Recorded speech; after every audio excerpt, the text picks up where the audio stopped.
What is good, everybody? Happy holidays and welcome back to Red Seat Radio. My name is Corbin and today is the 19th day with no baseball. The MLB lockout has been going on for almost 3 weeks now. In fact, our video on Wednesday will be the 3-week mark, but that doesn't mean we don't have anything to talk about. And in today's video, we are going to be going over what I think is the biggest hole in this 2022 team. In fact, if we don't make changes to our bullpen this offseason, it's going to be an issue when we start to get towards the postseason next year. So what we're going to do today is we're going to go over 3 of the guys that I think would make this bullpen a contending bullpen compared to the rest of the league. But before I get into any of that, do me a favor. You may have noticed in the upper right hand corner that there is a sub goal going on. We are on the verge of 250 subscribers, which is insane. So if you're new here, help us reach that goal by hitting that sub button. And if you're not new here, you're a returning viewer or you're a new viewer, either way, do me a favor and hit that like button. It helps the video out a ton. It would mean a whole lot to me. I would greatly appreciate it. Thank you very much for clicking on this video. Let's get into it. To start off this bullpen video, I did want to highlight a couple of guys that are returning that did really well and are going to be key pieces moving forward with the Red Sox bullpen. The first, the obvious one, Garrett Whitlock. He was absolutely nails. I think he's going to be our closer going forward, and he's going to be the key piece in this bullpen next year. So he is definitely on that list of highlighted players.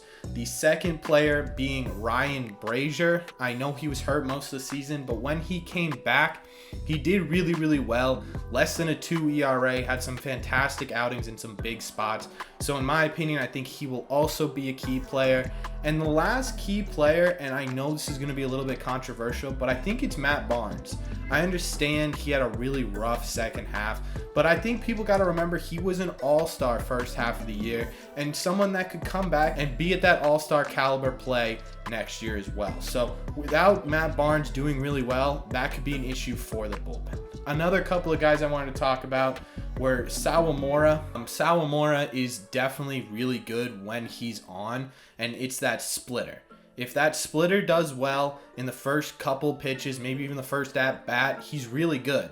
But if the splitter isn't on that day, he's all over the place, terrible control. You never really know what you're going to get out of him. But there were moments of that shine through in 2021. The other person being Josh Taylor.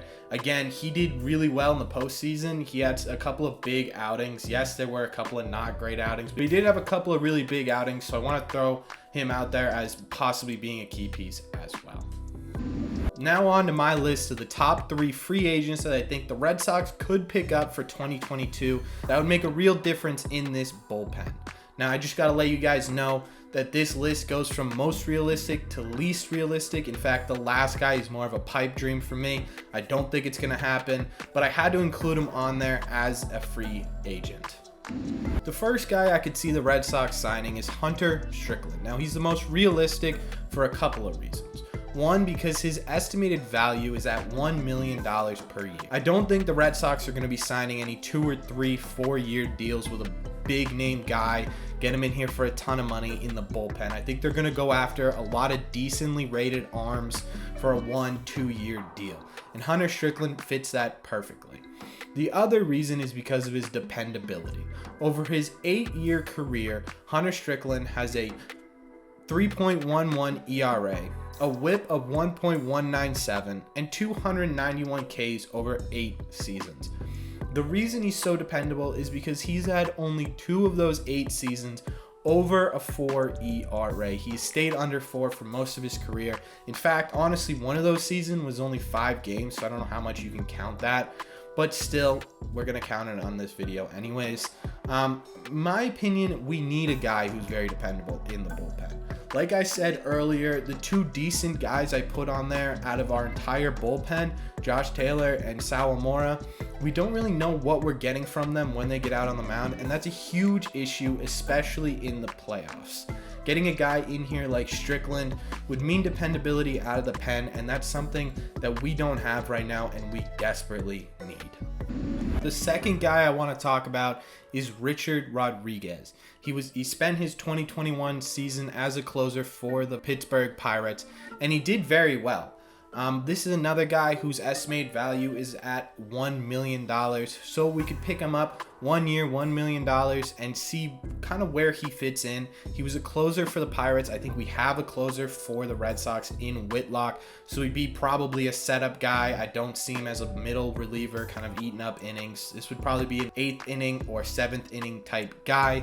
But over his career, he has a 3.28 ERA, a 1.127 whip, and 230 Ks over 5 years. And to be honest with you, this is another one of those guys who's been extremely dependable. In fact, his only really bad season was a rough go his rookie season in Baltimore, but he only had 5-6 appearances. So if you scratch that one out of his ERA, he's at a 2.95, which is under 3. It's another dependable arm that we could plug in there and add some stability to that bullpen, which again, we are in desperate need of. This guy is very cheap in comparison to a lot of other players, and he's very, very good.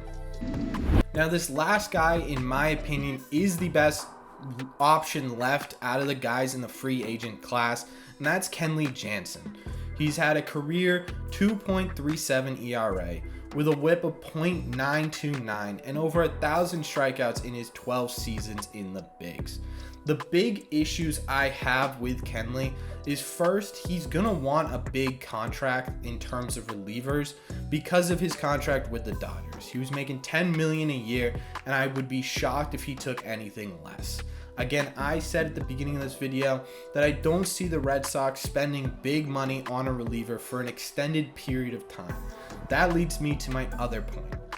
I also don't see the Red Sox signing someone to a long-term deal in the age that Kenley is. He's 35 years old, and I understand age is less of a factor with relievers because of how little they actually pitch, but it's still a factor.